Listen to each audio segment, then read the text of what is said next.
नमस्ते दोस्तों, 28 मई को पीएम मोदी ने नए संसद भवन का उद्घाटन किया। इस दिन तमिलनाडु के संतों ने पीएम मोदी को सेंगोल सौंपा, जिसे पीएम ने स्पीकर की सीट के पास में स्थापित कर दिया। नए संसद भवन के उद्घाटन से पहले ही सेंगोल चर्चा में आ गया।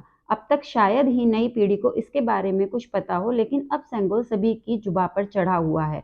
आखिर सेंगोल हमारी पुरानी परंपराओं का हिस्सा सदियों से रहा है। तो आखिर सेंगोल है क्या, और पीएम मोदी को अचानक से सेंगोल की याद कैसे आ गई? तो ऐतिहासिक राजदंड यानी सेंगोल तमिल भाषा के शब्द सैमई और कोल से मिलकर बना है। सैमई का अर्थ नीति परायणता और कोल का मीनिंग छड़ी है। सेंगोल संस्कृत के शब्द शंकु से भी बना हो सकता है, जिसका मीनिंग शंख होता है। शंख सनातन धर्म में बहुत ही पवित्र माना जाता है। सेंगोल एक छड़ी की शेप में होता है। इसका वजन 800 ग्राम है। इस पर सोना चढ़ाया गया है। इसकी लंबाई 5 फीट है।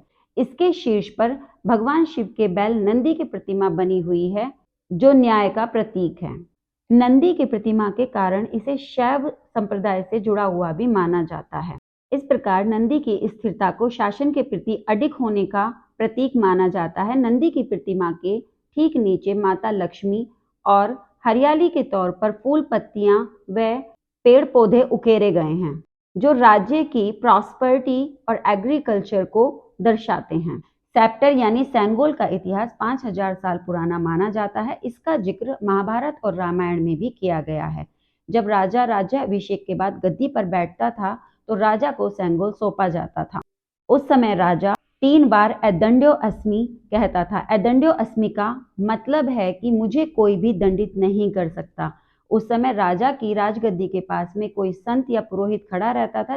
उसके हाथ में पलास का एक छोटा सा डंडा होता था, जिससे वह राजा को धीरे से मारते हुए कहता था, राजा यह गलत है, एदंड्यो अस्मि यह गलत है, धर्म दंड्योसी, यानी कि तुझे भी धर्म के द्वारा दंडित किया जा सकता है। यह शिक्षा राजपुरोहित राजा को देता था। ऐसा कहते हुए पुरोहित राजा को राजदंड सौंपता था। राजदंड को राजा की मनमानी पर रोक लगाने का साधन भी माना जाता था। चोल काल में भी इसका उपयोग किया जाता रहा है।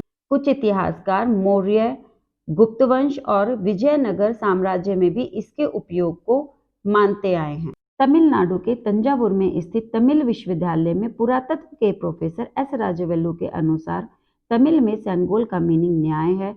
तमिल राजाओं के पास सेंगोल होते थे, जो अच्छे शासन का प्रतीक माने जाते थे।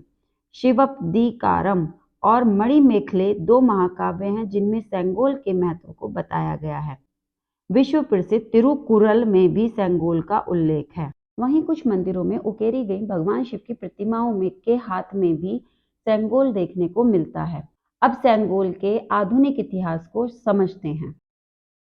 15 अगस्त 1947 को जब अंग्रेजों ने सत्ता भारत के प्रधानमंत्री को सौंपी, तो पहले प्रधानमंत्री जवाहरलाल नेहरू को सेंगोल तमिलनाडु के संतों द्वारा सौंपा गया। असल में ब्रिटिश के आखिरी वायसराय लॉर्ड माउंटबेटन ने जवाहरलाल नेहरू से पूछा कि जब उन्हें सत्ता हस्तांतरित की जाए, तो उन्हें याद के तौर पर क्या चिन्ह दिया जाए। नेहरू ने भारत के आखिरी गवर्नर जनरल सी राजगोपालाचार्य से सलाह ली। राजगोपालाचार्य ने नेहरू को सेंगोल के इतिहास के बारे में बताया और उसी को चिन्ह के रूप में अपनाने की सलाह भी दी। सेंगोल संतों द्वारा पीएम जवाहरलाल नेहरू को सौंपा गया, लेकिन उसके बाद जवाहरलाल नेहरू ने सेंगोल को उस समय के इलाहाबाद और इस समय के प्रयागराज के एक म्यूजियम में स्थापित कर दिया।